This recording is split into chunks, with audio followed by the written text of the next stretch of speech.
compatível com o equilíbrio econômico-financeiro do sistema de transporte. Aí algumas fotos só da questão de grandes sistemas viários ou sistemas de transporte e a distância deles a distância dele até o ponto final, até o destino final, a origem final das viagens. Então a gente vê que existem grandes sistemas, mas a gente tem uma dificuldade de chegar a acessar esses sistemas, então esses sistemas de acesso local são muito importantes.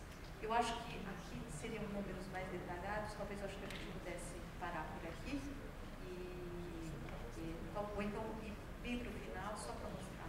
Aqui são dados da demanda OD, da pesquisa OD, acho que a gente pode passar. As grandes interações de Salvador com outros municípios da região metropolitana ou fora dela.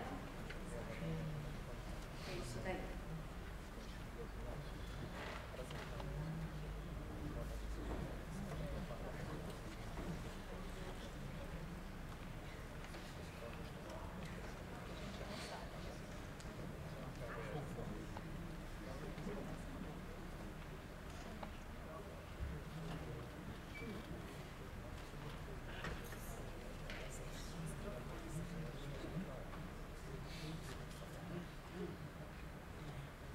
Então, agora retomando aqui, continuando a parte da habitação, a gente fez aqui um breve histórico, contando um pouquinho o que foi esse processo de democratização do acesso à habitação, moradia digna no Brasil, para a gente chegar no ponto que a gente está hoje e discutir um pouco como vai ser o caminho para frente. Tá? Então, a gente fez uma linha do tempo aqui com os principais aspectos. A gente tem na parte de cima o que aconteceu no Brasil e embaixo o que aconteceu em Salvador ou na Bahia. Tá? Então, o primeiro ponto que é importante comentar foi a concessão do direito real do uso em 1967, que foi o primeiro instrumento de regularização urbanística de acesso à terra pública, que permitia que o poder público concedesse o título aos ocupantes da terra pública. Depois a gente tem a Constituição Federal, de 88, que ela traz o capítulo de política urbana e os instrumentos da uso campeã urbana, que vão ser depois regulamentados pelo Estatuto da Cidade, que a gente vai mostrar aqui também, rapidamente. O programa Habitar Brasil, em 1992, é um programa importante de ser mencionado, que foi o primeiro programa brasileiro que usou recurso público para a urbanização de favela.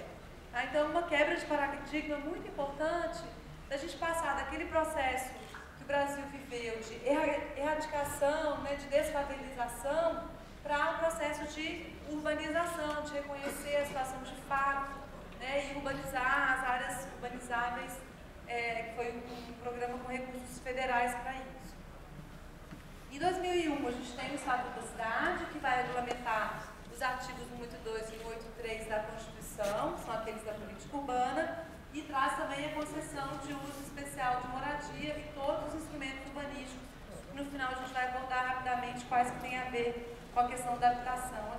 Um instrumento muito importante que traz amparo legal para várias intervenções, tanto do ponto de vista de obras, quanto de regularização fundiária de títulos, de direito de legal. Em 2002, foi criado o Fundo Municipal de Habitação de Salvador, um marco importante. Em 2003, foi criado o Ministério das Cidades, que vai agregar a questão da habitação a outras questões da política urbana. Então, estão juntas no mesmo ministério, habitação, mobilidade, política urbana, saneamento básico, entendendo que a habitação não acontece como uma coisa sozinha, mas que ela tem que estar inserida no contexto da cidade. Em 2004, foi aprovado o Plano Nacional de Habitação. Em 2005, criado o Sistema Nacional de Habitação de Interesse Social e o Fundo Nacional de Interesse de Habitação Social. Em 2007, lançado o PAC, que passa a agregar todos os programas de urbanização de favelas que antes ficavam em projetos da OGU ou de outras fontes, eles passam a ser incorporados pelo PAC, e é criado o Grupo Cidades da Bahia. Em 2008, é promulgada a Lei Federal de Assessoria Técnica e foi publicado o PDDU, aprovado o PDDU, que cria as leis em Salvador, e também passa a vigorar o PMH, o Plano Municipal de Habitação de Salvador, com prazo de até 2025.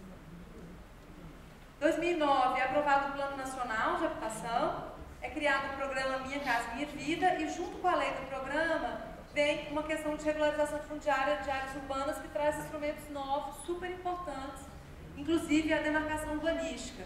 Porque os instrumentos da CDRU e da CUENG, eles são para áreas públicas. Até então, você só tinha a uso capião para áreas particulares, que é um processo muito moroso e muito caro, se você não tiver acesso a uma perícia judicial, gratuito, etc. Então, com a demarcação urbanística, isso vem facilitar, agilizar e baratear o processo de regularização, não só de áreas privadas, mas principalmente de áreas privadas, em conjunto com as áreas públicas.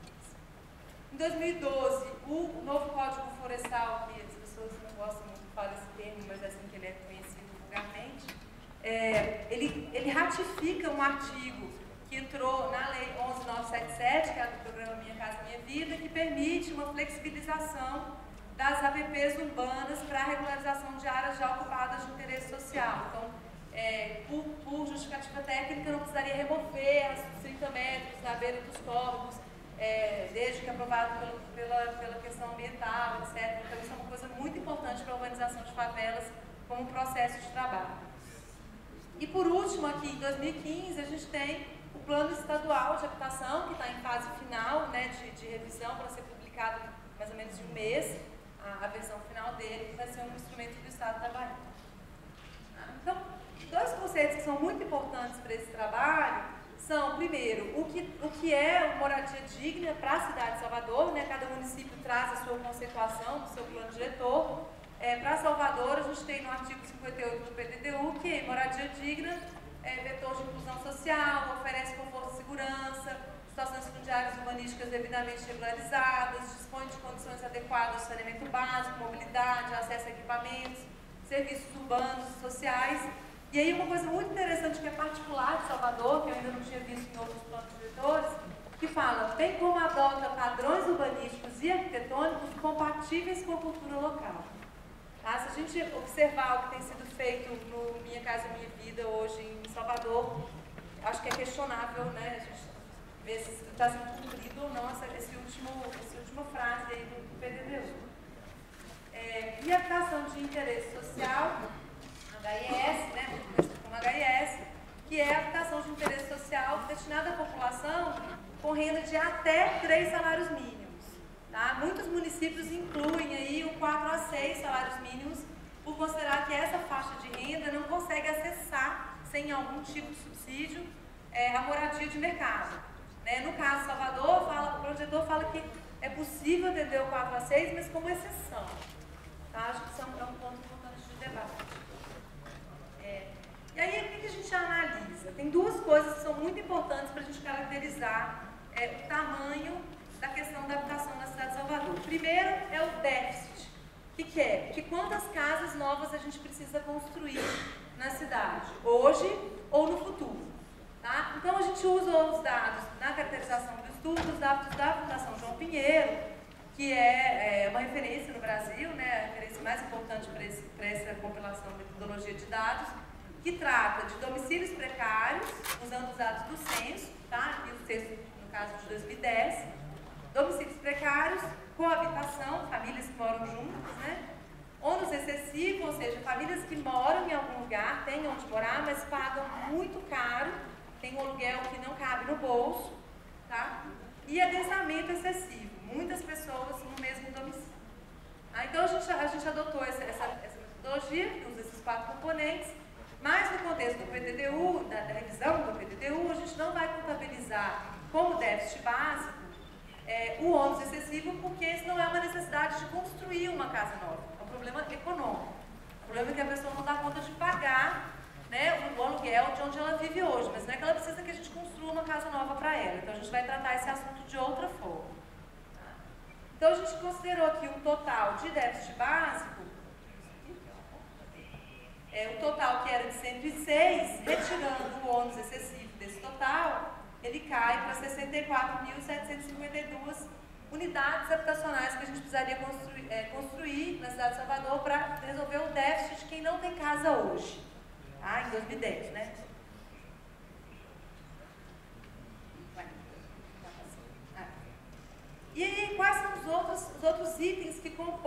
déficit habitacional. Então, além das pessoas que não têm casa hoje, a gente tem as pessoas que moram em assentamentos precários, que mesmo urbanizados, precisariam ser removidas. Então, famílias que estão em áreas de risco, ou em cima de córregos, ou em situações que não dá para urbanizar, né? Parte dessas famílias precisa ser removida e reassentada. Então, a gente precisaria construir casas para esse reassentamento também. Por enquanto, a gente não tem um número atual, a gente está construindo, eu vou mostrar como que a gente vai construir esse número aqui. O número mais recente que existe, que já é um pouco antigo, né, que é o da metodologia da Angela Gordilho, que considera que 19.300 famílias precisariam ser removidas nessas urbanizações. Então, esse é o número que está aqui por enquanto. A gente está construindo um número novo, atual, para 2015, para esse número. E aí tem mais um número, que é o número de surgimento de novas famílias. Então, esse é um número que a gente está construindo pela FIB, né, de 2015 para o futuro, e aí vão ter algumas faixas, né, alguns períodos de tempo, 2025, 2035, 2049, para a gente ver quantas famílias novas vão surgir, que também vão demandar novas casas. A gente também está olhando a produção atual de habitação, né, o grande volume de produção em Salvador são as unidades do Minha Casa Minha Vida. Então, a gente recebeu esse material do Ministério das Cidades, que são as que já foram contratadas, concluídas ou entregues do Minha Casa, e a gente está mapeando para ver no território onde que essas unidades estão sendo construídas. A gente recebeu um material sexta-feira da Prefeitura que vai ajudar a finalizar esse mapeamento. E tem também já aqui a fase 3, são só 35 unidades aqui, que ainda não foi lançada, né, que já está começando o planejamento aí pelo governo federal. Então, de que é composto esse déficit habitacional que eu estava falando para a gente poder retornar? Então, aquele déficit básico lá das quase 65 mil unidades, vou mostrar aqui 2015, né? A gente tem também a substituição, ou seja, parte das pessoas que moram hoje em assentamentos precários, em cortiços, em condições que precisam ser reassentadas, e as novas famílias que vão surgir até 2025, tá? Que são mais 70 mil famílias aqui. Então, esse é o retrato até 2025. Só que até o fim do plano Salvador 500, outras novas famílias vão surgir, né? Então, a gente vai ter também...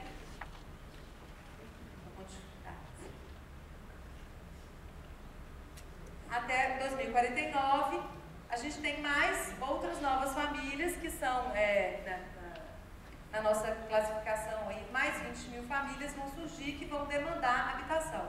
A gente agora está trabalhando na divisão por faixas de renda, tá? Esse número que eu estou trazendo aqui de 70 mil, 20 mil, essa ordem de grandeza é para todas as faixas de renda, e aí, de acordo com a faixa de renda, a gente vai ver qual programa habitacional precisa atender, se a pessoa consegue... tem capacidade econômica de acessar o mercado sozinha, né? A família não precisa de ajuda de subsídio. Por enquanto, esse é o número total. E o outro item que a gente trabalha é a inadequação habitacional. Então, o que é isso? São pessoas que hoje moram em algum lugar, têm onde morar, mas não têm toda a condição adequada para continuar morando da forma que tem. Ou porque não tem ainda toda a rede de água, esgoto, drenagem, iluminação, pavimentação, ou porque não tem regularização fundiária, ou que são cortiços que precisam ser reformados e condições mínimas de habitabilidade precisam acontecer. Então, essas famílias elas são classificadas como inadequação habitacional. E uma parte da inadequação habitacional, ela vai demandar novas casas, que é aquela substituição da inadequação que eu comentei. Tá? Então, a gente vai estimar os domicílios que estão em situação de precariedade e a estimativa das unidades necessárias para reassentamento das famílias em situação de risco, de desadensamento ou para implantação de infraestrutura. E esse trabalho da inadequação é o trabalho que vai depois chegar no mapeamento da proposição de novas leis, da revisão das leis atuais, né, possivelmente da inclusão de novas leis ou de eliminação de algumas leis que seja equivocada, etc. Então, é a revisão dos perímetros das leis, da legislação, vai vir desse trabalho de caracterização do território. Tá? Então, como que a gente fez aí um estudo rápido para mostrar para vocês? O primeiro trabalho que a gente estudou foi o trabalho da tese de doutorado da Angela Gordilho, que classificou, né, a ocupação das cidades, as condições de habitabilidade entre regular, precária e insuficiente no território. gente pegou as EIs, né, onde estão localizadas as EIs, a gente sabe que as 116 EIs aí do município, né, distribuídas no continente ou nas ilhas, elas são todas EIs ocupadas, então no caso dessas EIs a gente não tem EIs vazias para a produção de habitação de interesse social, mas são as EIs que estão hoje ocupadas. Aí a gente estudou os setores censitários do IBGE, que traz a dos aglomerados subnormais, que são áreas com características de assentamentos precários, né? E aí esse é um trabalho de 2000, em vermelho são os assentamentos precários de 2000, em amarelo são um estudo feito pelo CEN-SEBRAP em 2007 para complementar, porque existiam outras áreas da cidade que tinham características de aglomerado subnormal que não tinham sido demarcadas pelo censo como aglomerados subnormais. E já em 2010 o próprio censo, né, o próprio IBGE já ampliou bastante o que ele considerava aglomerados subnormais na cidade. E se a gente cruzar, né, reparar onde esses assentamentos acontecem na cidade, junto com todo o material que o Vladir acabou de apresentar, a gente vai ver que a segregação socioespacial ela é reforçada nesses lugares. Então, os mesmos lugares onde as pessoas sofrem com mobilidade, elas sofrem com falta de esgoto, elas sofrem com falta de emprego, né, todas aquelas questões de segregação, de vulnerabilidade social, elas acontecem nessas mesmas regiões da cidade. Tá? E aí, a caracterização que a gente tem até o momento com o material do censo 2010, para a gente saber um pouquinho de como são esses aglomerados subnormais. Tá? Então, 32% dos domicílios da cidade estão nos aglomerados subnormais, 25% da população. A maior parte desses aglomerados ocupa áreas de aclive ou declive acentuado, 49%. Tá? São áreas de topografia difícil, né? E isso reforça a questão também do risco geotécnico, de acontecer, concentrar nesse tipo de área. Arruamento regular aqui, mais de 60% de arruamento regular, só 16%. A maior parte está aqui, 75%, entre 60% e 5%. Acessibilidade interna, isso é super importante, né? A gente analisando aqui o que significa essa acessibilidade interna. Só 3% desses aglomerados subnormais, eles têm acesso a caminhão. Então a gente pensa em coleta de lixo, atendimento emergencial de ambulância, ou transporte por ônibus, mesmo que pequenos, né? A gente não consegue entrar e circular dentro desses aglomerados no momento. A maior parte aqui, os 61% que é o laranja, é a pé e bicicleta, nem carro. Tá? Número de pavimentos, a maior parte aqui, a maior parte com 2, 74%, com um aqui é 13%, com 3 ou mais, outros 13%. Então também essa imagem claro que de 2010 para 2015, a gente sabe que a verticalização dos assentamentos precários tem se intensificado, né, mas continua ainda em 2010 predominantemente horizontal, com até 2 pavimentos. Em relação a toda a cidade de Salvador, sítio urbano, áreas impróprias para ocupação, ou seja, áreas que não dá para urbanizar, dificilmente seriam urbanizadas, 1% do território. O que significa isso? São áreas que são ocupadas, domicílios em aterros sanitários, lixões, faixas de domínios ou rodovias, faixas de domínio de ferrovia e faixas de domínio de linha de transmissão e alta tensão. E áreas ambientalmente sensíveis, né, com domicílios de aglomerados normais, a gente tem 7%. Então, margem de córregos, rios, lagos, sobre rios, córregos, ou seja, palafita, né, mar, praias e dunas, manguezal, unidade de conservação, tá? 7% do território de Salvador. E aí a gente começou a cruzar esses dados para tentar enxergar algumas coincidências.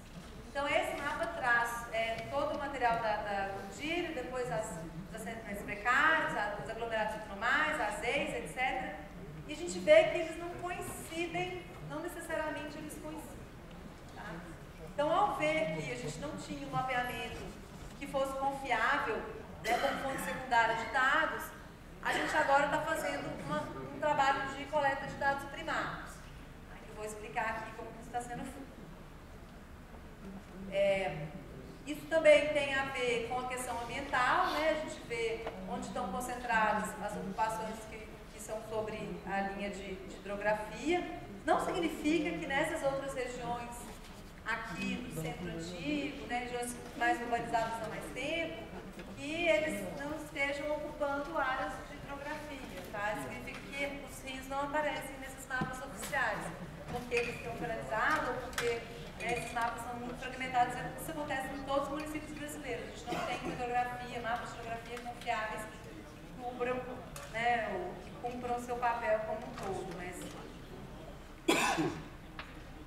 E também uma análise em relação às áreas ambientalmente sensíveis, né, quais aglomerados normais que estão aí ocupando áreas consideradas como APA ou APRN, e a gente depois proceder esse debate.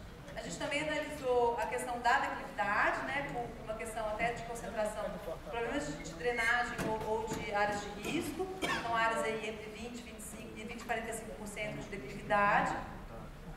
E as áreas de risco, né, os pontos aí das áreas de risco, antes a gente só tinha os pontos, agora a gente já tem os perímetros, que são do trabalho feito em 2004 pela Prefeitura do Plano Diretor de Costas.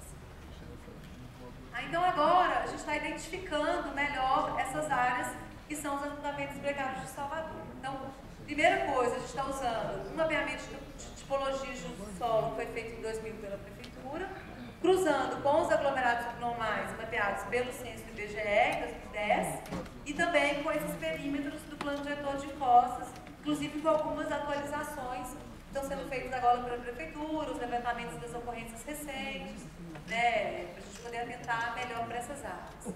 E vamos redefinir os limites desses assentamentos precários sobre ortofônia, tá? E fazer a estimativa da população. Então, usando esses novos perímetros, cruzando com dados do censo, de setores do censo, a gente vai fazer uma metodologia de estimativa de população para esse mapeamento novo dos assentamentos precários. Então, aqui, para mostrar um pouquinho, né, o trabalho das EIs do PDDU de 2008, os perímetros, aqui as tipologias precárias de 2000 da Prefeitura, os aglomerados subnormais do IBGE, o Plano Diretor de Costas, tá? Então toda essa análise espacial está sendo feita para redefinir os perímetros dos assentamentos precários. E aí sobre ortofotos a gente vai redesenhando esse perímetro. Então aqui um exemplo, né, de 6, um setor subnormal, aqui também mapeado como uso do solo, tipologia precária, 2000, uma provável novas EIs. Tá? Então a gente vai fazer esse trabalho em cada um desses perímetros para poder fazer o trabalho da delimitação das EIs. Aqui um outro exemplo, uso do solo, provável EIs. Tá? Então vai redesenhar esses limites junto com a Prefeitura. Setor subnormal, provável novas EIs. Tá? E aí, quando a gente souber, né, é importante conhecer o tamanho da demanda e a caracterização dessa demanda, uma discussão sobre o que fazer, né, como projeto, né, dando continuidade, inclusive, ao Plano Municipal de Habitação que já existe e está em vigor. Então, a urbanização de assentamentos precários, esses são programas, né, que estão no PMH, que são programas que a gente considera importantes continuar e serem até reforçados. Né? Então, a urbanização de assentamentos precários, para eliminar o risco, colocar toda a infraestrutura, né? E a questão também de equipamentos urbanos, ter toda a necessidade de incorporar esse assentamento precário na cidade, a regularização fundiária, para ter a segurança na posse, a titulação, né? E tudo que envolve a regularização fundiária, o trabalho com os cortiços, né? Inclusive possíveis parcerias com os proprietários atuais dos cortiços, de investimento da iniciativa privada, né, que é possível desadensar os cortiços e reformá-los. Subsídio ao aluguel, para aquele caso do ônus excessivo, que eu comentei no início. Novas unidades habitacionais para o déficit atual, substituição da parcela da inadequação e crescimento demográfico, são o surgimento das novas famílias que a gente comentou. Então, como que faz isso? O primeiro passo é esse que a gente está fazendo agora, que é conhecer a demanda. Né? Conhecer a demanda, o grau de precariedade, localização do território, depois classificar essa demanda. Então, eu sabendo a demanda que eu tenho, qual programa que eu encaminho essa demanda? Né? É um assentamento precário, então eu vou urbanizar? Ah, mas é um assentamento precário que está embaixo de linhas de alta tensão, não dá para urbanizar. Então, preciso reassentar, preciso encaminhar para um programa de habitação de interesse social.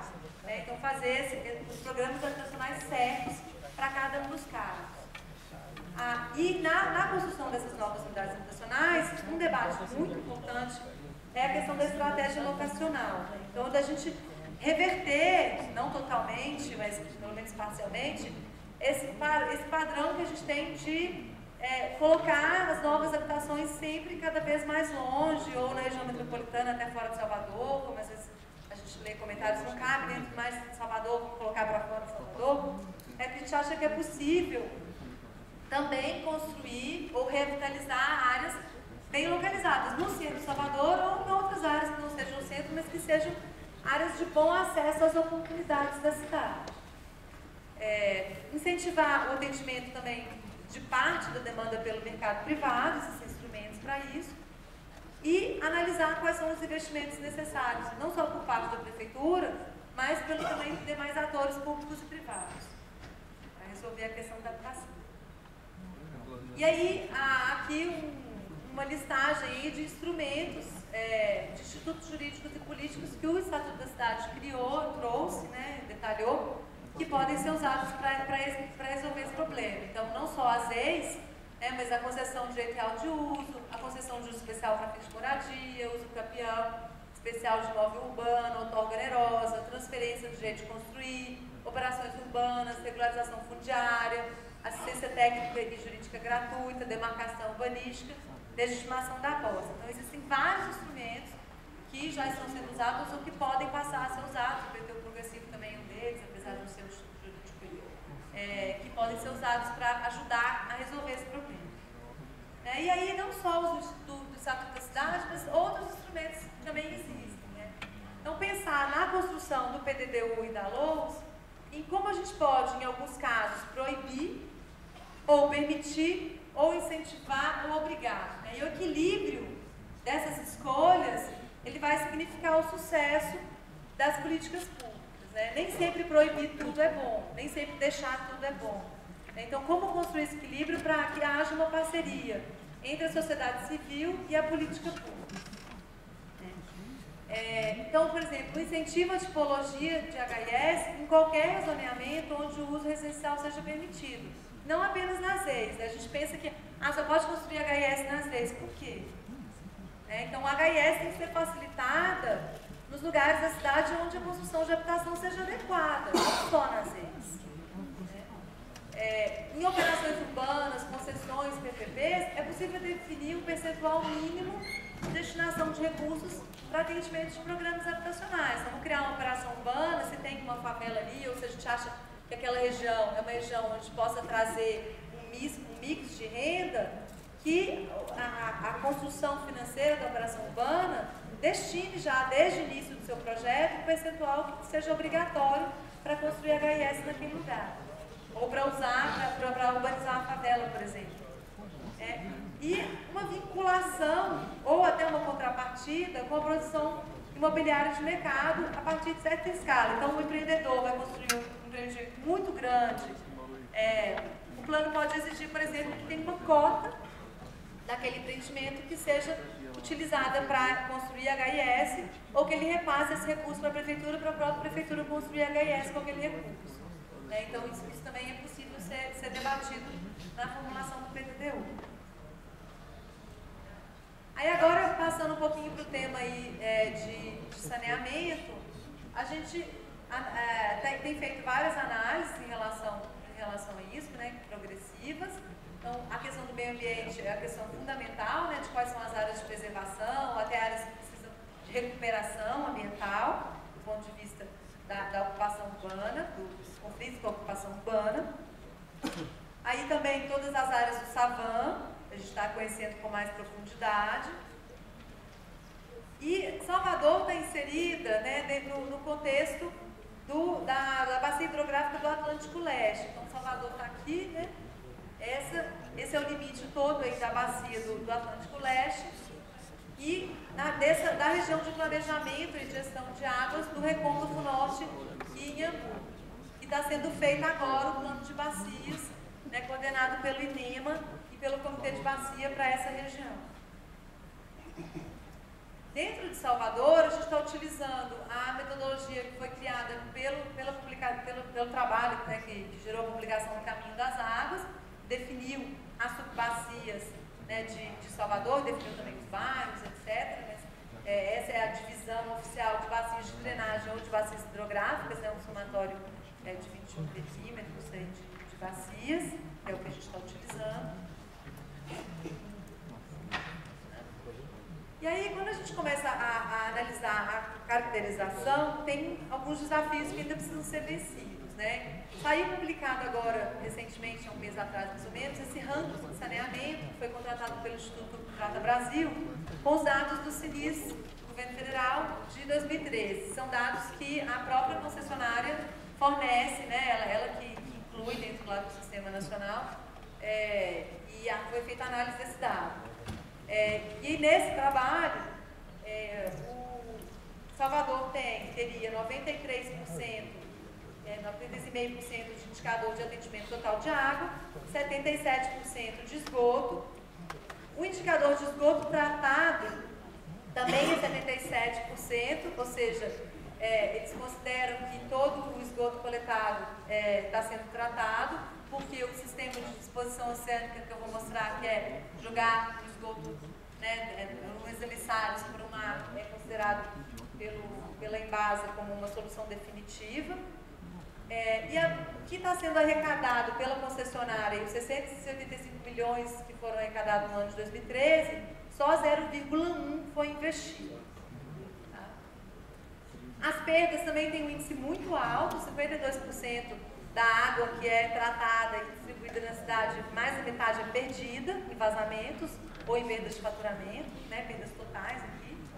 E a nota máxima que Salvador alcançou foi 6 em 10. E como que isso é feito em Salvador? Então, a maior parte da água vem de fora de Salvador, né, das represas que estão fora do território do município. As duas represas que estão dentro, que tem Cobre e Pitanga, elas representam mais ou menos de 6% do volume total aí da vazão de água que abastece o município, e depois essa distribuição é feita no território aí pela rede de água da Embasa. A gente ainda não teve acesso ao mapa inteiro das redes dentro do município. E uma das coisas que o plano, né, de saneamento de Salvador fala, inclusive a informação que teve da própria Embasa, é que esse índice de atendimento, ele é 93 ou 97, depende da fonte, por cento de água, mas que se considerassem os assentamentos precários, com certeza esse índice seria diferente. Né? Então, a gente sabe que, olhando inclusive o material do IBGE, por exemplo, das pessoas que não têm esgoto, etc., que alguns números não são muito compatíveis, a gente precisa refinar esses números. Então, aqui as represas que abastecem, né? A maior parte aqui vem da Pedra do Cavalo, mas em segundo lugar, Joanes também representa um volume bastante grande, e Santa Helena em terceiro lugar, e por último, o Cobre e Pitanga aqui com 5,6%. E aqui o material do CINIS, um histórico, né, dos índices do nível de cobertura de água desde 2001 até 2013. Então, antigamente a concessionária informava, estava com um índice bastante alto, depois em algum momento a informação mudou, né, e passou a escalonar aqui devagarzinho, escalar aqui, subindo devagarzinho. A mesma coisa aqui para o índice de perdas, né? Também tem variado aí ao longo dos anos, deu uma piorada, uma melhorada, depois uma piorada. Então aqui um histórico do índice de perdas de água. Em relação ao esgoto, a cidade é dividida pela Embasa em duas grandes bacias. Então, uma bacia que coleta todo o esgoto daqui da Orla da Bahia e vai para o emissário mais antigo, e a outra é o emissário novo, vou mostrar aqui as vazões deles, e todo esse esgoto é bombeado para poder vencer a topografia, poder vir para esses dois únicos pontos concentrados. Essas áreas que estão em amarelo são estações de tratamento de esgoto pontuais, que no projeto da Embasa, quando esse esgoto conseguir ser coletado, terminar a coleta do esgoto, essas emissários.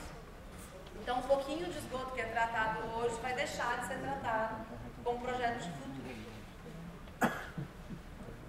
E aqui o histórico do índice de atendimento total de esgoto. Então, começando aqui em 2001 com 40, e aí subindo aqui para 70 e poucos, depois desceu. E aí os dois emissários, que é o sistema de disposição oceânica, que eles chamam, que é o do Rio Vermelho e o Jaguaribe Boca do Rio. O primeiro de 1975, o segundo de 2011, com uma vazão um pouco menor, mas com capacidade de crescer. E a questão do tratamento de esgoto, que é interessante isso aqui, pelos dados do CINIS, em alguns momentos parece que tratava mais do que 100%, parece que estoura, essa linha vermelha aqui é o 100%, e pelos dados parece que estoura, que trata mais do que tem de esgoto. Então, provavelmente porque esse índice, ele é referido à água consumida. Então, de acordo com o tanto de água que é consumida, se tratou mais do que 100%, tem um erro de metodologia aqui desse cálculo do índice. Em relação aos resíduos sólidos, o Canabrava, era o aterro antigo, que foi transformado em parque, foi desativado e transformado em parque, e a gente tem atualmente o aterro sanitário metropolitano, que está ali, lá na parte norte, numa região de proteção ambiental. E esse é um tema também que a gente vai precisar debater no futuro como construção de futuro, porque ele está em funcionamento hoje, mas ele não vai ficar em funcionamento para sempre. Em algum momento vai atingir a capacidade dele e vai precisar pensar na solução futura, quando essa concessão terminar e quando a capacidade dele também terminar. E os índices de coleta de resíduos sólidos domiciliares, que têm crescido, de acordo com os dados aí também do CINIS, de 92% em 2012, depois 98% e depois caiu de novo para 92%. Apesar do número ter continuado grande, mas em relação à população, e a gente pode inferir que as soluções de coleta também são diferentes no território. Então, se a gente fala que só 3% das regiões dos aglomerados normais têm acesso por caminhões, a solução de coleta de resíduos sólidos dentro dessas comunidades não pode ser a mesma da cidade formal. Senão significa que não está tendo coleta porta a porta. Então, há soluções novas, programas novos que precisam ser pensados para que isso seja solucionado e que todo cidadão tenha direito à coleta porta a porta, não apenas aquele que o caminhão consegue passar na porta da casa dele. Então, aí, para prioridades aí de debate, a gente elencou algumas coisas, são de debate de solução, não só de debate. Da universalização do atendimento de água e esgoto, acho que isso é primordial no debate, que todo domicílio tenha acesso e seja ligado à rede de água e esgoto na cidade. A redução das perdas de água, apesar de Salvador não estar hoje passando por uma crise como São Paulo, por exemplo, está passando, Minas estão passando de falta de recursos hídricos, mas a gente não precisa perder mais de metade de água que a gente trata na cidade. A gente está no momento de assinar, de discutir e assinar, na cidade de Salvador, o contrato de programa com a Embasa, então contratar a concessionária Embasa, regularizar esse contrato de concessão, como todos os municípios brasileiros estão passando desde a lei de saneamento. E esse é o momento de oportunidade de negociação.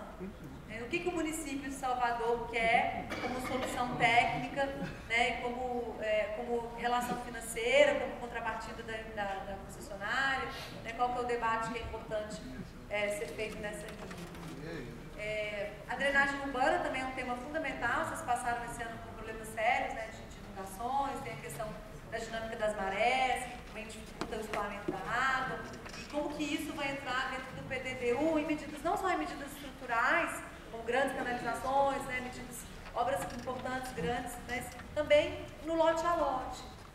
Quais são as soluções que a gente vai dar de legislação para o lote a lote, para que essas contribuições de novas edificações não piorem a questão da drenagem na cidade.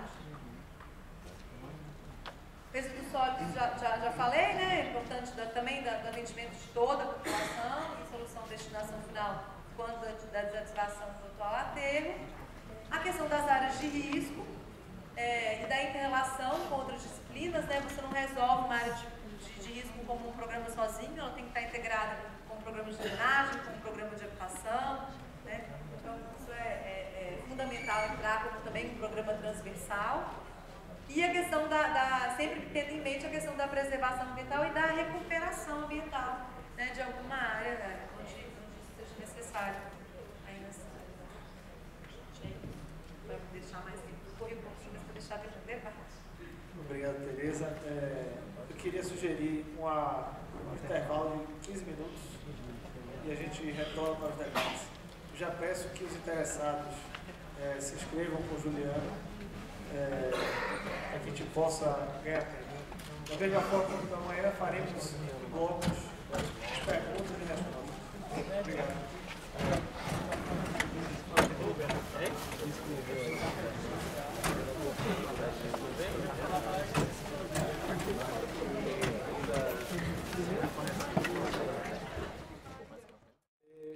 Uma certa dinâmica e que a gente otimize o tempo.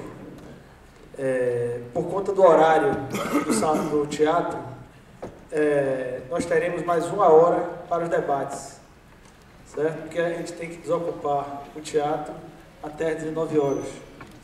Como fizemos também pela manhã, antes de abrir para a plenária e já atendendo a solicitação da doutora Hortência pelo Ministério Público, ela fica como a primeira inscrita. Eu gostaria de dar a palavra ao Conselho, ao representante do Conselho do Município de Salvador, do Conselho Municipal de Salvador, para questionamentos, para colocações, enfim, para iniciar os trabalhos. Com a palavra, representante da DEME, membro do Conselho Municipal de Salvador. Boa noite a todos. Quando a gente debruça sobre modificações no PDDU, essa coisa vira uma febre na cidade, em qualquer cidade que se estude e passe a estudar algumas modificações desse porte.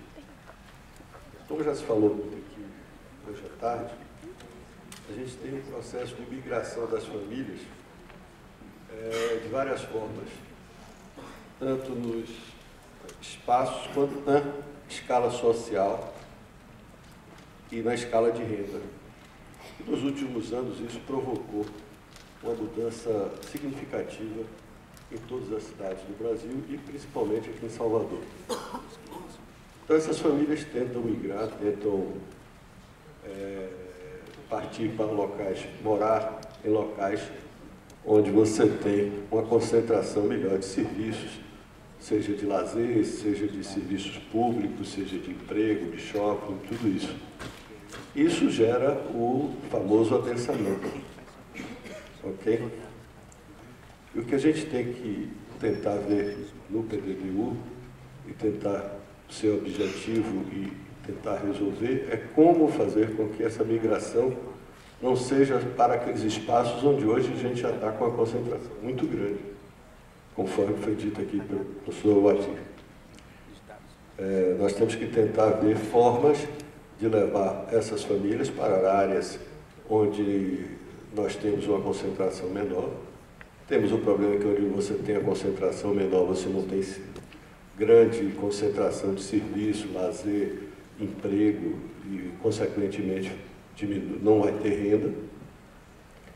Então, esse que eu acho que é o grande desafio do novo PDDU. E também a gente estudar áreas da cidade, onde nós temos já toda essa infraestrutura. Tentar ver nessas áreas onde tem infraestrutura, como nós podemos fazer para que se desenvolvam, que a cidade se desenvolva e que as pessoas possam vir a morar nesses locais, pois aí você tem esses espaços todos, já tem toda a infraestrutura, você tem telefonia, você tem serviço, você tem emprego, está perto do comércio, o comércio formal, de uma forma mais tranquila e dá uma mobilidade maior. Hoje, com essas novas avenidas estruturantes, talvez alguns espaços novos para crescimento da cidade, de áreas de desenvolvimento, isso pode gerar algum tipo de facilidade para que essas pessoas consigam ficar nos redutos onde elas já estão. Ou seja, se a iniciativa privada também partir para investimentos nessas regiões. Que eu acho que é importante, que não é só o setor público que tem que fazer.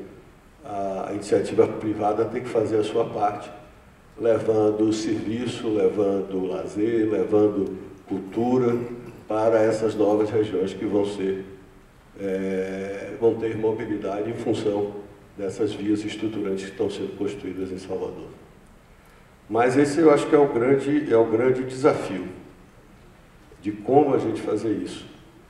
E eu espero, eu não queria estar muito na pele dos senhores, mas é o trabalho que tem que ser feito, e nós da ADEME estamos disponíveis para ajudar, contribuir com aquilo que a gente conhece, com aquilo que a gente já estudou da cidade desses últimos anos, esperando que a gente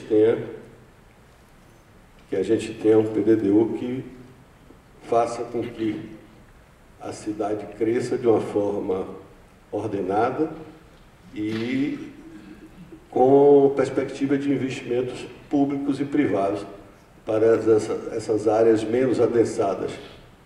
Com isso, a gente consegue fazer com que a população toda consiga ter uma qualidade de vida mais tranquila, que os filhos tenham áreas de lazer, que tenham escola, tenham serviço, como creche, como tudo isso. Então, eu acho que esse é o grande desafio. E eu acho que isso, a Prefeitura está com a bola da vez para fazer isso. E todos nós da sociedade civil, seja empresários, seja as ONGs, todas essas entidades, para participar e tentar fazer um PDDU mais digno para a nossa cidade. Obrigado. Bom, pessoal, a gente tem 11 pessoas inscritas até o momento, só queria lembrar que o tempo máximo de intervenção são de 3 minutos, então vamos fazer um esforço para tentar respeitar o tempo. Bem, quero pedir desculpas, assim, é porque eu vou me retirar, que tem a posse da presidente da Associação do Ministério Público, começou às 17 horas, uma das minhas melhores amigas e está sentindo minha falta lá, com certeza. Bem, eu inicialmente quero parabenizar a FIP pela independência do trabalho, e é um trabalho realmente de fôlego. As constatações a gente percebeu e faltam ainda interpretação dessas constatações, né? O trabalho ainda é um trabalho preliminar e todos percebemos, e a própria FIP reconhece, que ele deve ser complementado. Dessa forma, o produto ainda não atende ao termo de referência. Então, é preciso acesso à entrega desse produto previsto no termo de referência. O trabalho também fica limitado em função da ausência de estudos básicos, de dados preliminares, especialmente quanto à densidade e infraestrutura, que compromete o uso de instrumentos como o Transcom, como o Outorga e outros tantos aspectos ligados à qualidade ambiental, urbana ambiental. Me parece que dados da Embasa podem ser bastante interessantes, e o Dr. Silvio falou que está com dificuldade em relação à obtenção desses dados da Embasa, mas a Embasa não pode se recusar. Ele tem todos os domicílios georreferenciados, data do contrato, nível de consumo, que permite inúmeras conclusões. Então, eu acho que, inclusive, se não houver espontaneidade, eu acho que é preciso a judicialização em relação a isso. Eu vou, inclusive, intervir em relação à Embasa para saber se ela tem alguma restrição de fornecer esses dados para o município. Outro aspecto é o prazo. Me parece que a gente vê que está no início. Hoje estamos na 5ª audiência, mas o primeiro conteúdo começa hoje, começou hoje pela manhã, então a bola começou a rodar agora.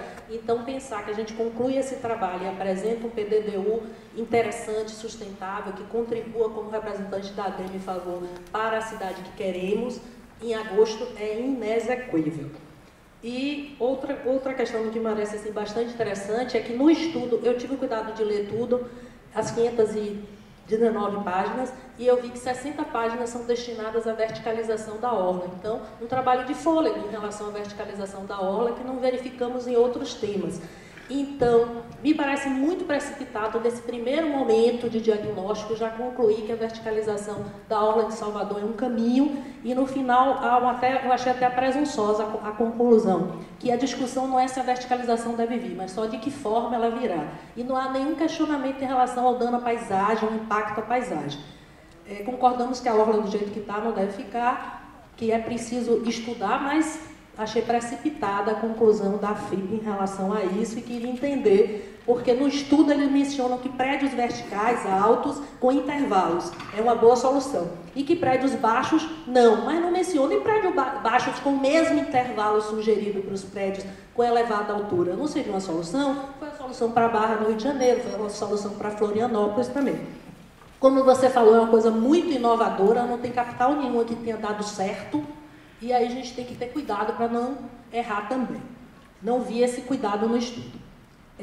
Pertinente às áreas de risco também, só repete o PDE e, num resumo muito breve, sem dizer as medidas urgentes que devem ser adotadas. Até o doutor Silvio falou que o prefeito já encaminhou, mas não sinaliza nada desse tipo no trabalho. E com relação à preservação ambiental, eu queria entender quem fez, porque só repetir os artigos do PDDU realmente foi o prazo, não tenho dúvida, dada a expertise e a competência da FIP, que o que ele fez naquela parte que fala de meio ambiente só pode ser possível em relação ao prazo. Não tem diagnóstico, não tem contratação, meramente transcrição de artigos, sem nenhuma interpretação também nem consideração. Então, eu queria entender o que aconteceu em relação a esses aspectos. Obrigada.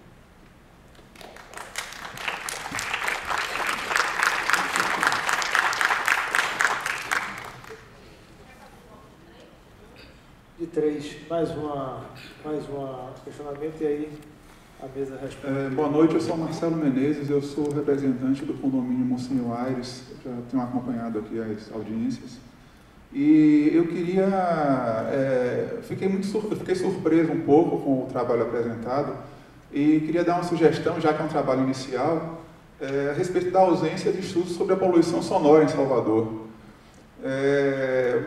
Eu não vi nenhuma sugestão ou nenhum início de mapeamento sonoro da cidade, quando a poluição sonora é um problema que tende a crescer com a urbanização das cidades.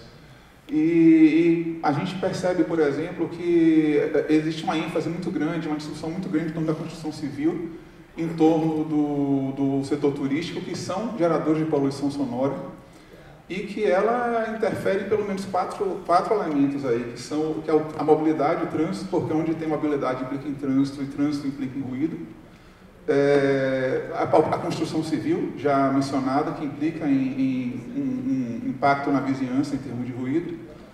O setor turístico, que já foi mencionado também, e o uso misto, que na realidade, quando você tem o uso misto, você tem que definir como é que isso vai ser tratado em termos de danos às residências das pessoas. Como é que vai ser esse uso misto? Então, se é uma região residencial vizinha de uma região comercial, em alguns lugares de São Paulo você vê isso. Você vê na Paulista, por exemplo, um ruído muito grande, você anda algumas quadras e você já tem um conforto sonoro muito grande. Vão ser um prédio com um setor comercial embaixo, você tem que ter regras para isso também. Então, acho que falta ser tratado esse ponto aí. Para o futuro, para a conclusão, acho que a questão do som e do ruído em Salvador é essencial. Okay.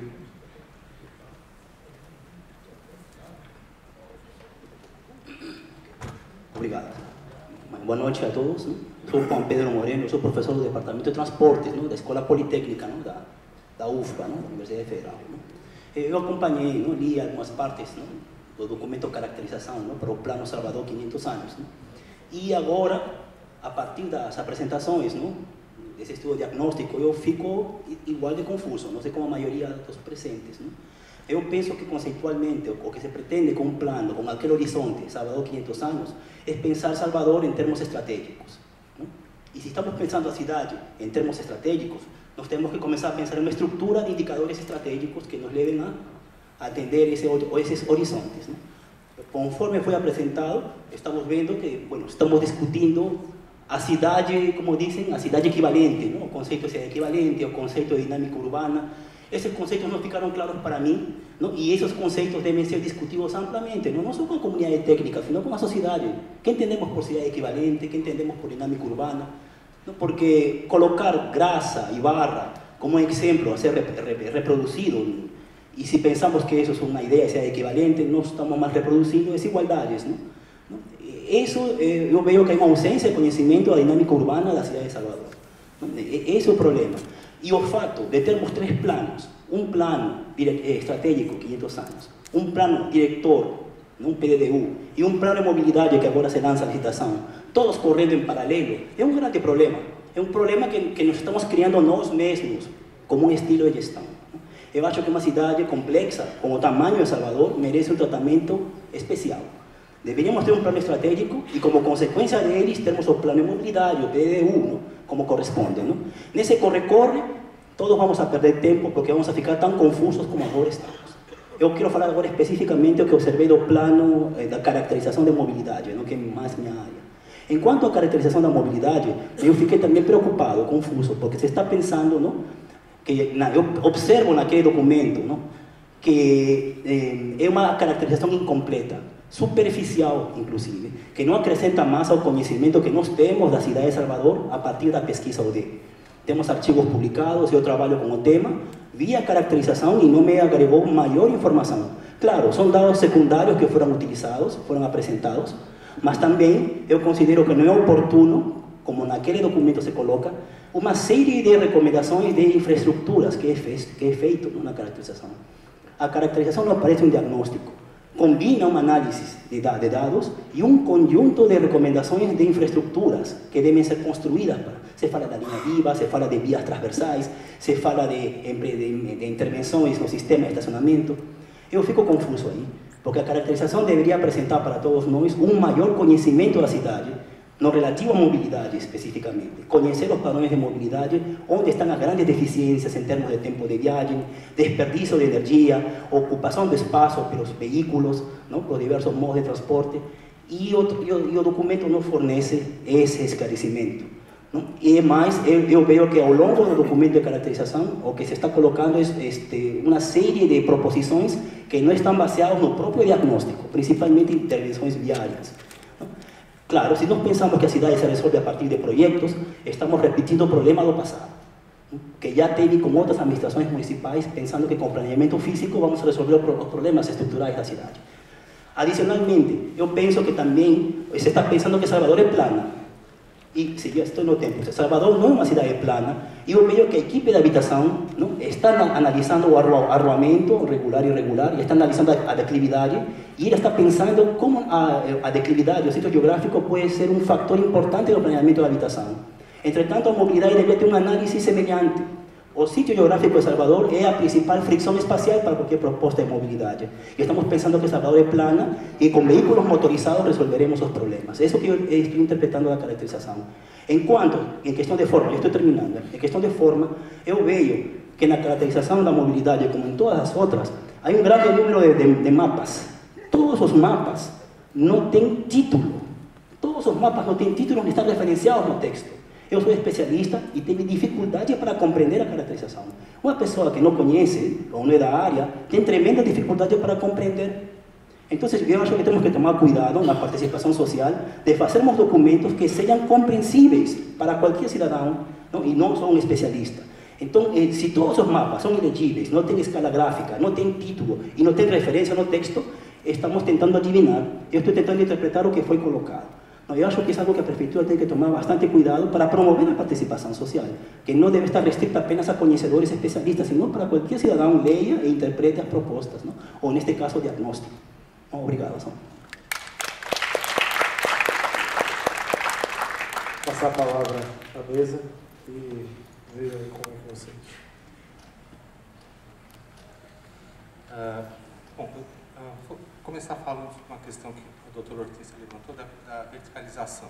Né? Só para esclarecer, que quando eu estava falando da verticalização, eu não falava especificamente da verticalização da orla atlântica, mas da verticalização de uma forma geral. Né? Como um melhor aproveitamento dos terrenos e um melhor aproveitamento da infraestrutura. Acho que foi esse o sentido. A intenção, na verdade, é entender tecnicamente quais seriam os problemas da verticalização. Digo tecnicamente até num certo momento com certa frieza, né? Aquilo de fato tem impacto sobre o ambiente, prejudica a ventilação e a insolação? Vamos começar por aí. Se sim, nós temos um caminho, se não, nós temos outro. Eu não entendo que a verticalização seja uma obrigatoriedade, eu acho que é uma tendência das grandes cidades a se verticalizarem em vários graus, né? Quando a gente fala em verticalização, não precisamos pensar necessariamente em edifícios de 20, 30, 40 andares, mas no processo de adensamento. Acho que a nossa intenção agora é verificar do ponto de vista técnico do conforto ambiental em que medida a verticalização pode ser prejudicial ou benéfica. O que fazer com ela, acho que é uma coisa que não cabe a nós, só acho que cabe a esse processo de discussão. Acho que existem questões importantes, como as questões da paisagem, da ordem, etc., são discussões que vão ter que ser levadas adiante, enfim, para se chegar a alguma decisão. Com relação ao uso misto e poluição sonora, de fato, né, eu acho que o uso misto traz impacto sobre os bairros onde ele se instala, e acho que um recurso que nós temos para usar é tentar trabalhar melhor a questão dos parâmetros de incomodidade, né, que a gente estava falando no comecinho do convívio. O convívio é uma das condições de se viver nas cidades, né? Os parâmetros de incomodidade, no caso que você falou, se eu tenho um comércio junto com um edifício residencial, talvez eles podem conviver, em tese eles podem conviver. Acho que a grande questão está em definir quais são os parâmetros de incomodidade, até quanto barulho é aceitável, a partir de onde não é mais aceitável, em que medida que um aumento da quantidade de veículos no bairro residencial é aceitável ou não. Acho que no processo de construção desse regramento urbanístico, a gente vai ter que ir delimitando, enxergando esses limites, né? Com relação ao que o professor Juan Pedro falou de cidade equivalente e dinâmica urbana, eu lembro que eu falei logo no começo que não eram definições, né? E se eu estava colocando ali o que nós entendíamos por dinâmica urbana e por cidade equivalente. Então, evidentemente, são conceitos que devem ser debatidos até se chegar a algum acordo sobre isso, algum entendimento comum sobre isso, né? O que está se tentando levantar é que a cidade equivalente é uma cidade que gera mais oportunidades para o maior número de pessoas, e a dinâmica urbana é um aspecto que faz com que as cidades sejam atraentes e que os seus espaços públicos possam ser utilizados com mais frequência, né? Acho que há uma definição exata, nós vamos chegar no decorrer do debate todo, né? Imagina se quer falar alguma coisa sobre isso.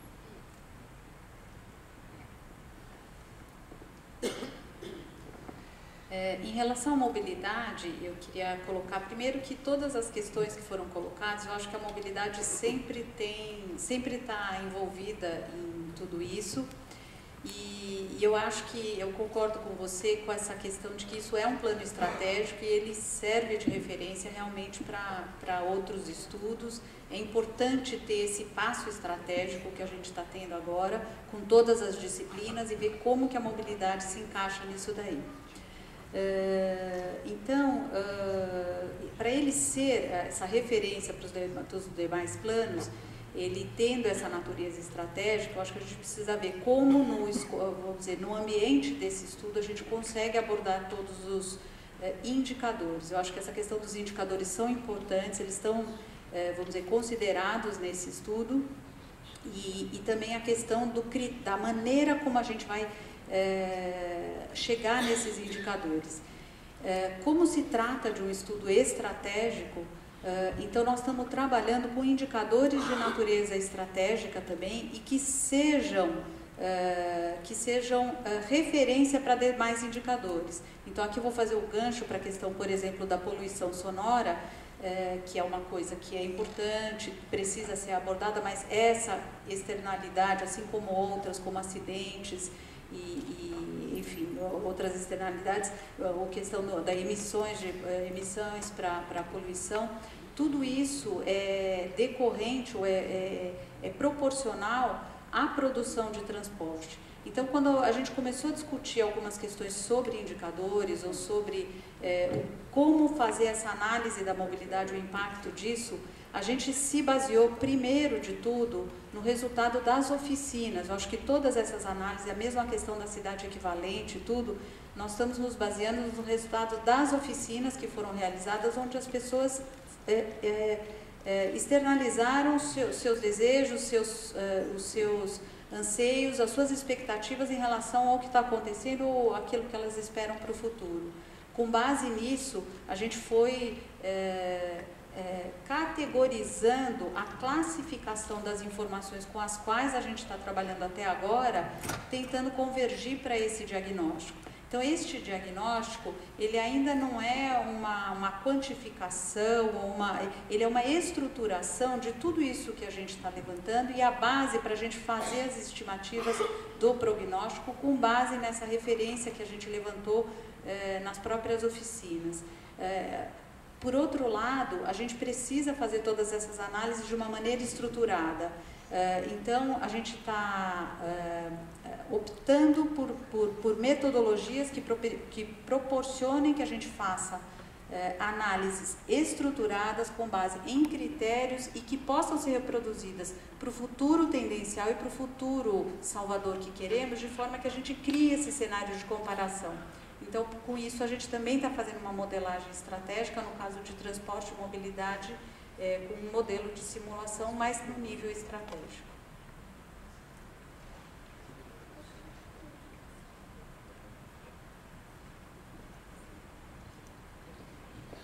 Vamos passar para mais um grupo de perguntas. Bom, boa noite, Cristina Aragão, eu sou arquiteta e também trabalho com mobilidade.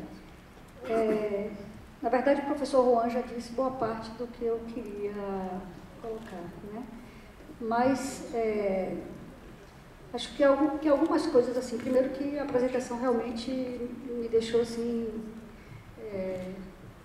um pouco assim a desejar, né? Eu acho que foi muito superficial a parte de mobilidade. E eu acho, assim, que quando a gente está falando em plano estratégico, algumas premissas a gente tem que ter em mente. Claro que a gente está aqui falando de diagnóstico, mas a gente já tem que pensar aonde a gente quer chegar.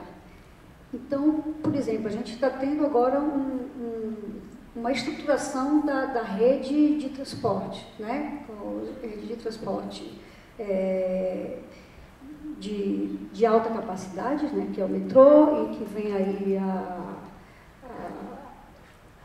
o VLT do subúrbio e as linhas transversais que vão fazer essas ligações. Então, por exemplo, que tempo de viagem a gente vai admitir para a região de Salvador? Como essa região vai se articular com a região metropolitana? Porque eu não vi em nenhum momento se falar em região metropolitana. E a gente sabe que o impacto na mobilidade dentro de Salvador, da região metropolitana, é muito forte. Então, se a gente considera só Salvador e não pensa nessa conexão com a metropolitana, eu acho que a gente vai ter um plano que vai deixar alguns pontos sem solução. E eu volto a insistir, eu sempre trabalhei na parte de segurança do trânsito e a gente tem índices muito dramáticos em Salvador. 50% das mortes são de pedestres. Então, a gente tem que ter um foco muito grande na questão da mortalidade das pessoas no trânsito, e em especial dos pedestres. E em especial dos pedestres que estão nos bairros populares. E é onde a gente tem, assim, índices assombrosos, não só de mortos, como de feridos com sequelas graves, né? Então, eu acho que esse é um ponto que, no estratégico, ele tem que entrar. Qual é o número que a gente vai admitir de mortalidade no trânsito? É 50%, como é hoje, ou a gente tem que chegar no máximo 10%? Então, essas coisas eu acho que, de alguma forma, elas têm que ser vistas, têm que ser pontuadas, a gente tem que pensar em chegar lá, né? Então, basicamente é isso, que o resto eu concordo com o que o professor Juan falou.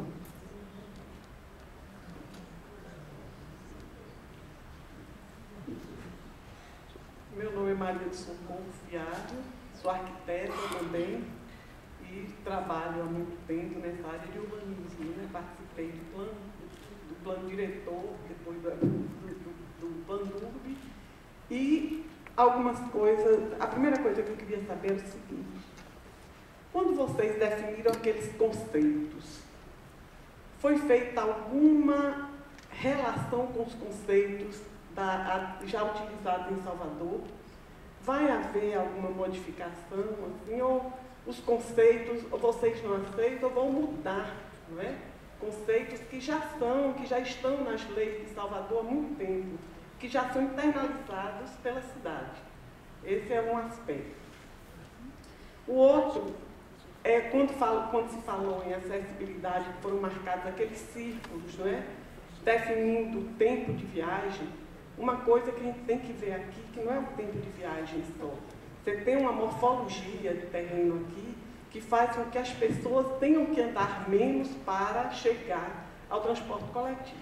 É outro aspecto muito importante. Não se pode pensar só em tempo de viagem de pedestres, uma vez que nós temos aqui quase 40%, ou 36%, salvo engano, que a pesquisa OD definiu como os pedestres são 36%, salvo engano, 36%, não é? Dos modos de transporte. Outra coisa, eu achei que vocês fizeram, o foco foi muito grande na ocupação do solo, e o uso ficou assim, foi pouco estudado. A questão do uso misto, por exemplo. O que é o uso misto? Porque Salvador, a lei de Salvador, não tem mais, todas as áreas, elas não são de uso estrito. Aliás, tem algumas, por questões que nós não vamos discutir aqui agora, mas são de uso predominante. Então, se tem que definir critérios para o uso misto, porque são mistas de qualquer maneira, né? Elas são todas, está na própria lei, não é? Nas leis municipais, já tinham sido eliminadas as áreas de uso estrito. Nós agora temos áreas de uso predominante. E eu não vi nenhuma avaliação desse tipo, do que aconteceu em Salvador, o que é que se tem que fazer, qual é o diagnóstico do que ocorreu a partir da lei de ordenamento e uso e ocupação do solo.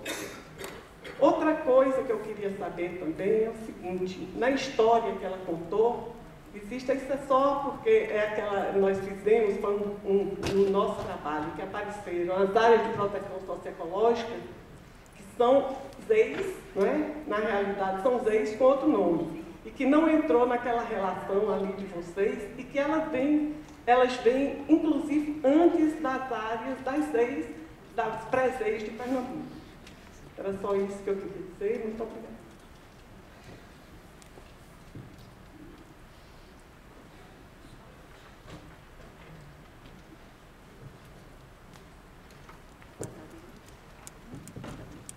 Boa noite. Sou Alonja Araújo, do IAB. Então, dentro da questão do uso do solo e estrutura urbana, eu quero destacar aqui algumas questões que nós entendemos como lacunares. É a questão, ou pelo menos que não foi tocado com suficiente profundidade. Na questão da dinâmica urbana, a gente entende que falta identificar vetores de expansão na cidade, horizontal e vertical, e principais problemas a enfrentar em termos das áreas protegidas, conhecidas como patrimônio ambiental, urbano ou regional, a serem preservados em termos de gentrificação indesejáveis, especulação imobiliária predatória e ou infraestrutura precária a ser posta ou reposta com recursos públicos. Essa tendência à expansão tem que ser analisada e não pode se reduzir a uma tendência em curso, sabemos que muitas vezes nefasta. Então, a gente sentiu necessidade de que fosse dado mais ênfase a essa projeção de vetores de expansão. A outra questão é a comparação entre a área urbana consolidada, o centro antigo da cidade, o miolo, o subúrbio e a orla, que possuem padrões de ocupação específica, bem específica, tendências distintas, tendências de expansão distintas, assim como é o centro histórico tombado e adjacências. Então, é necessário, a Cidade Baixa também, é necessário que se faça um diagnóstico e prognóstico para essas áreas, principalmente as áreas de preservação do centro, que são bem específicas. E conhecer o estoque do solo disponível por zona articulada. Depois, alternativas de expansão futura, entender a lógica espacial na distribuição das atividades da vida urbana e incorporar a infraestrutura como categoria importante de análise. E ainda, dentro da questão do prazo, né, para que tudo isso aconteça, eu tenho uma questão, né, considerando que os estudos, a gente entende, está apontando aqui nessas audiências, a complementação de estudos necessários. Então, para o diagnóstico consistente, a gente pergunta como a Prefeitura Municipal pretende aprofundar, complementar e acrescentar os conteúdos que são aqui apontados ou criticados, né, como não profundamente tratados.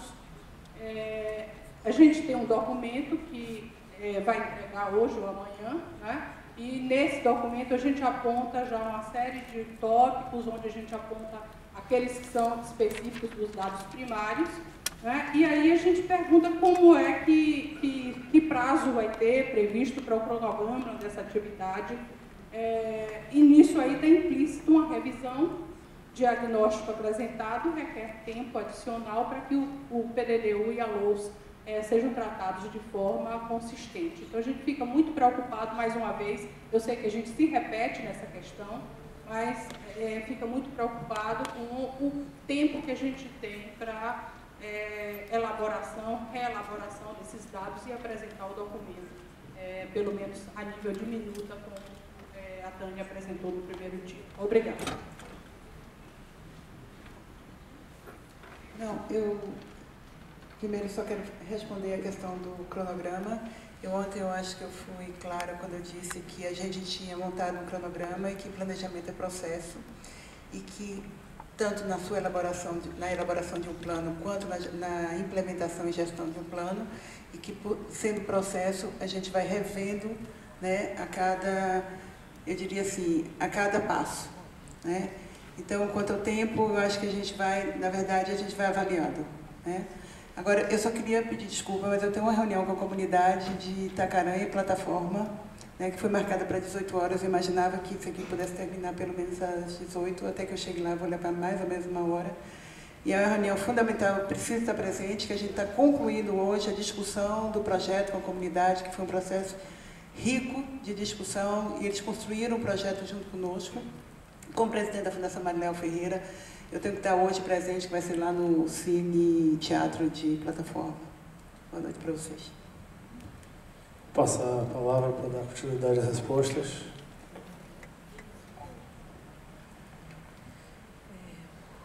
Bom, vou tratar de alguns assuntos, depois os outros, por favor, os temas específicos, deixar vocês complementarem.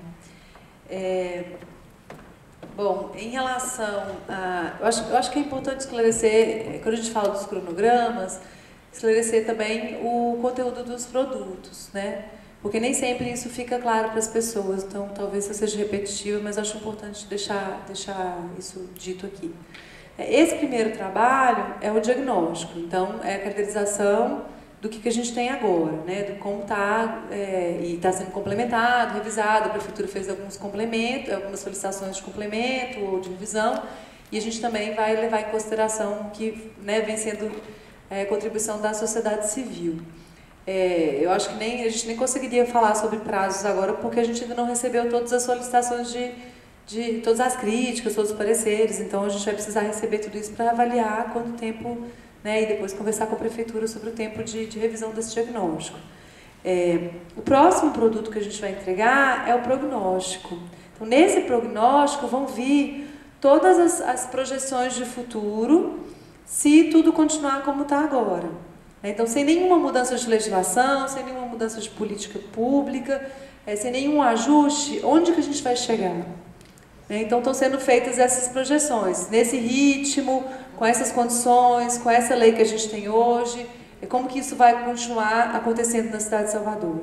E depois é que a gente vai construir o que a gente chama de cenário corrigido, induzido, de acordo com as propostas de visão de futuro, de planejamento estratégico, que é um dos produtos desse trabalho. Então, o próximo produto, ele vai vir um prognóstico sem nenhuma mudança de política e de legislação. Esse que é o foco do prognóstico, tá? Só para já deixar claro isso, que ainda é sem... Algumas coisas vão piorar, né? Outras vão continuar bem, então provavelmente é isso que vai acontecer com algumas das áreas. Então, inclusive projetos de população, de infraestrutura, como habitação, quanto que a gente vai precisar de área, como que a legislação de hoje permite que isso seja construído, então quanto que a gente vai consumir de terreno, então tudo isso vai vir, está sendo construído agora em paralelo com a revisão e complementação do diagnóstico.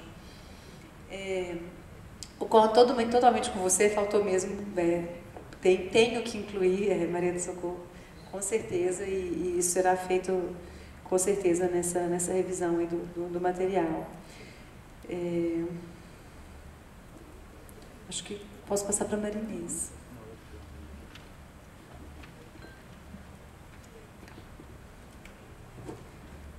Eu queria colocar que assim, essa estruturação que a gente está fazendo da análise de mobilidade, ela, por ser um estudo estratégico, ela está sendo, vamos dizer, sendo estruturada com base em uma modelagem estratégica que está sendo feita e objetivando indicadores principais ou indicadores primários, a gente pode talvez chamar assim, que são referência para demais análises, mas que são todos correlacionados.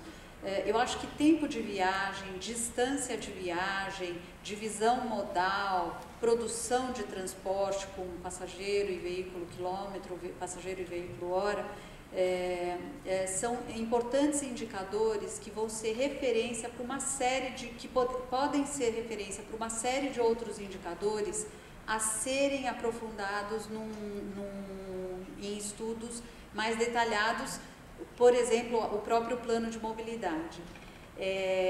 O que é importante a gente saber qual é o objetivo desse estudo, é chegar em qual é o conceito da mobilidade urbana que caracteriza Salvador.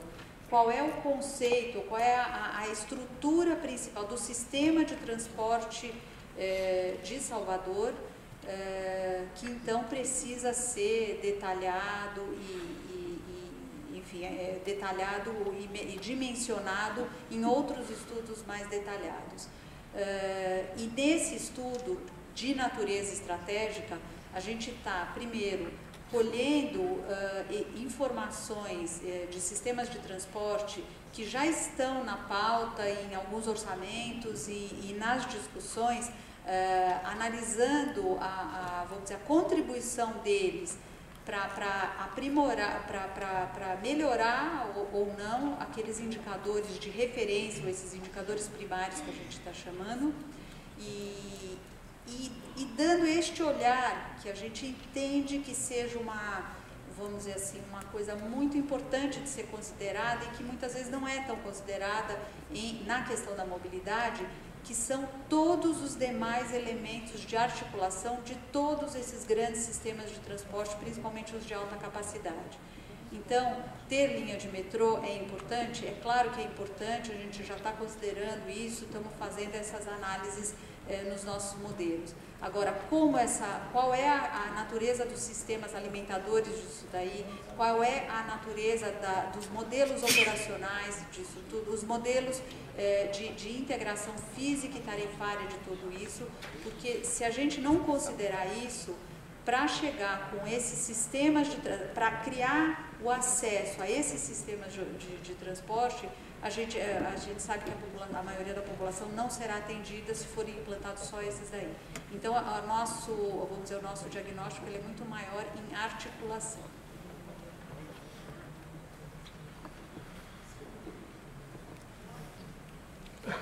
Vamos para mais um bloco. Tem quantos ainda? Lembrando, já são 18h36, ainda temos 25 minutos.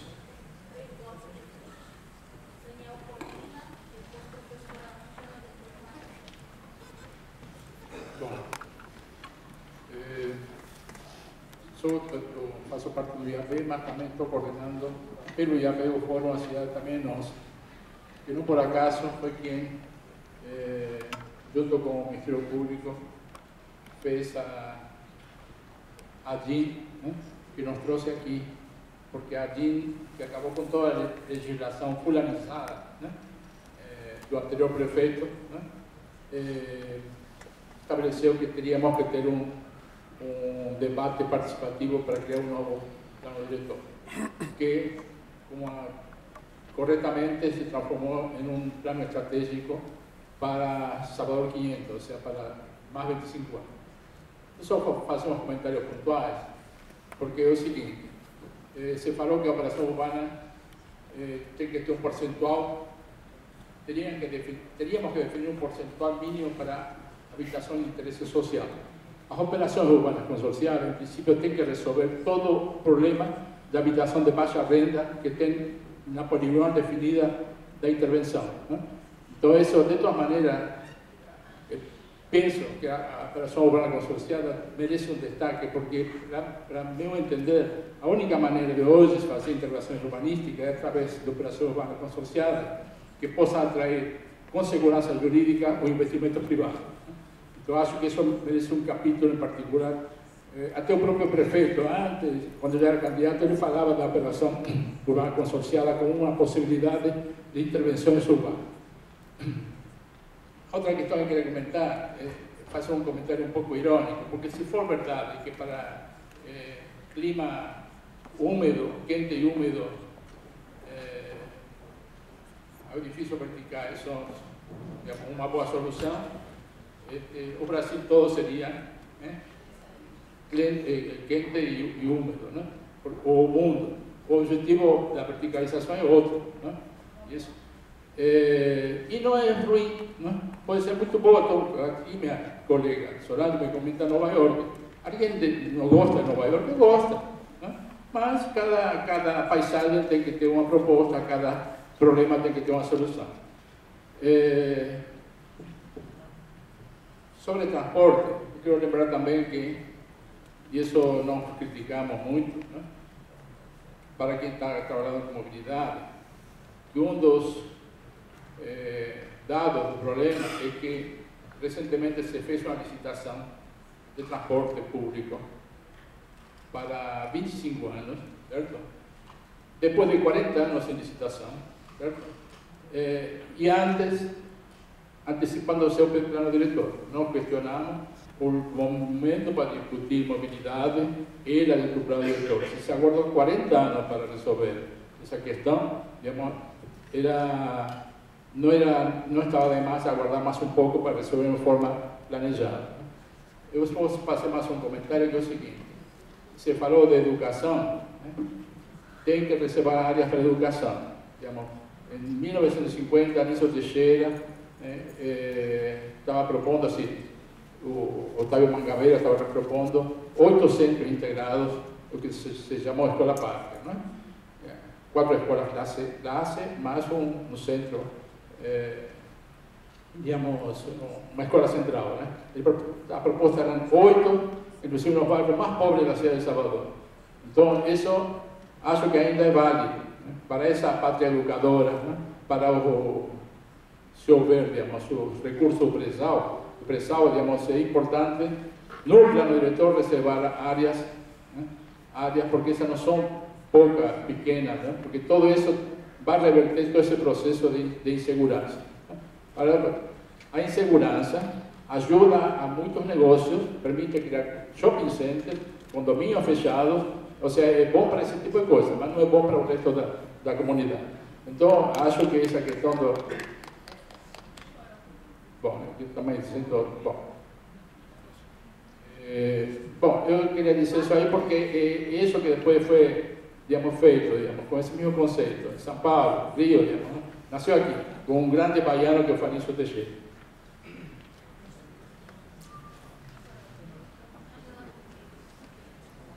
Só lembrando aqui que o Dora já me colocou também, em razão do horário e pelo número de inscritos, nós vamos encerrar as inscrições. Já temos mais 8 pessoas, então com esses 8 nós encerraremos por conta do horário e da necessidade de desocupação do espaço. Doutora Ângela, por favor.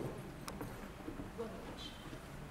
Eu espero que nos 3 minutos que eu tenha poder de síntese, tal qual meu colega Juan e os que me antecederam tiveram. Então, veja, primeiro, eu sou arquiteta, sou professora da universidade, sou uma militante técnica de habitação em cidade. Por que eu digo militante técnica de habitação em cidade? Porque a técnica não resolve os problemas da cidade. Os problemas da cidade têm fundo político e de grandes contradições. E, infelizmente, eu não estou vendo isso ser colocado. Se nós não temos um entendimento dos problemas de fundo da nossa cidade, nós não podemos resolver entraves. Nem a técnica vai resolver entraves políticos, mas nós não podemos perder a visão de futuro de uma cidade a partir da sua realidade. Então, veja, eu vou me restringir aqui a ficar apenas em questões de fundo, porque as questões mais minuciosas de contribuição, elas estão presentes no parecer que eu entreguei ao Ministério Público, junto com o movimento Participe Salvador. Né? Então, nós temos esse compromisso com a cidade e nós entendemos que algumas questões que estão colocadas, e já foi dito muito claramente, elas não têm a perspectiva estratégica.